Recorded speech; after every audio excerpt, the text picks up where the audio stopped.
حضرت یحییٰ رحمۃ اللہ علیہ فرماتے ہیں کہ حضرت عمر بن خطاب رضی اللہ تعالیٰ عنہم کی وفات کا وقت جب قریب آیا تو انہوں نے اپنے بیٹے سے وصیت فرمائی۔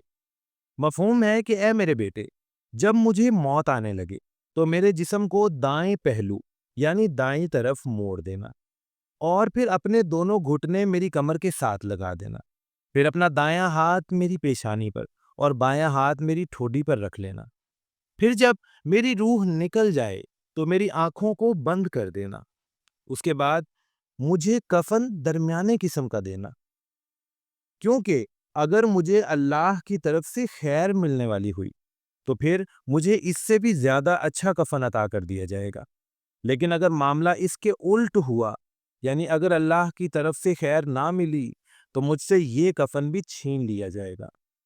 میری قبر درمیانی قسم کی بنانا، کیونکہ اگر اللہ کی طرف سے مجھے خیر ملے گی تو پھر میری قبر کو تا حد نگاہ کشادہ کر دیا جائے گا، یعنی جہاں تک نظر جائے گی وہاں تک قبر کھلی ہو جائے گی، کشادہ ہو جائے گی۔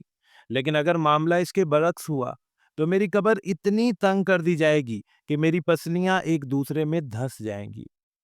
میرے جنازے کے ساتھ کسی عورت کو مت جانے دینا، اور کوئی بھی ایسی خوبی میری بیان مت کرنا جو مجھ میں نہ ہو، کیونکہ اللہ مجھے تم سے زیادہ بہتر جانتے ہیں۔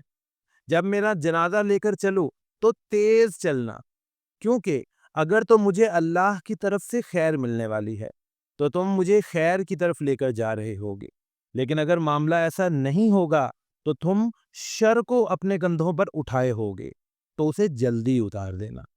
پیارے مسلمانوں، یہ کن کے الفاظ ہیں؟ یہ خلیفہ دوم حضرت عمر بن خطاب رضی اللہ تعالیٰ عنہ کے اپنی خود کی ذات کے بارے میں الفاظ ہیں۔ آپ دیکھیں کہ وہ کتنا حقیقت کے قریب تھے۔ آج ہمیں پتہ ہے، ہمیں اس چیز کا علم ہے کہ جب ایک انسان گناہ گار ہوگا، وہ جب قبر میں جائے گا ایک مسلمان، تو اس پر عذاب ہوگا۔ ہمیں پتہ ہے کہ اس کی قبر اتنی تنگ ہو جائے گی کہ پسلیاں دھس جائے گی، اور اگر وہ نیک ہوگا تو اس کی قبر تا حد نگاہ کھلی ہو جائے گی۔ لیکن ہم نے اس چیز کو بالکل اپنے ذہن سے نکالا ہوا ہے۔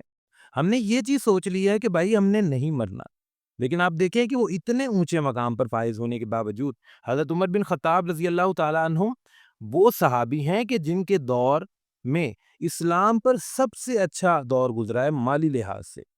مالی لحاظ سے مراد کہ اس وقت بہت زیادہ فتوحات تھیں اور مسلمانوں پر ایک بہت زیادہ خوشحالی کا دور تھا۔ شام کو بیت المال میں جھاڑو لگا دیا جاتا تھا، اسے بالکل صاف کر دیا جاتا تھا، لیکن مسلمان پیٹ بھر کر سوتے تھے۔ ایک بہت ہی خوشحال دور وہ تھا، اور اس کے علاوہ ان کے عدل کے قصے کتنے مشہور ہیں، کیسے کیسے فیصلے انہوں نے عدل و انصاف کے ساتھ کیے۔ پھر بھی اللہ پاک کے ساتھ اتنا گہرا تعلق ہونے کے باوجود ان کا اللہ سے خوف کتنا زیادہ، اتنے اونچے مقام پر ہونے کے باوجود، اتنا اچھا سٹیٹس ہونے کے باوجود انہوں نے اپنے آپ کے بارے میں کیا فرمایا۔ ہمیں بھی چاہیے کہ ہم اپنی آنکھیں کھولیں، یہ والی بھی، اور دل کی آنکھیں بھی کھولیں کہ ہم کیا کر رہے ہیں۔ کیا ہم جو کر رہے ہیں اس کے بعد جو ہمارا رزلٹ آئے گا وہ اس قابل ہوگا کہ ہم جنت میں جا سکیں گے؟ پیارے مسلمانوں، یہ وقت ہے، ہمیں اپنی آنکھیں کھول لینی چاہیے۔ اللہ پاک ہم سب کے حامی و ناصر ہوں اور ہمیں ہدایت عطا فرما دے۔ آمین ثم آمین۔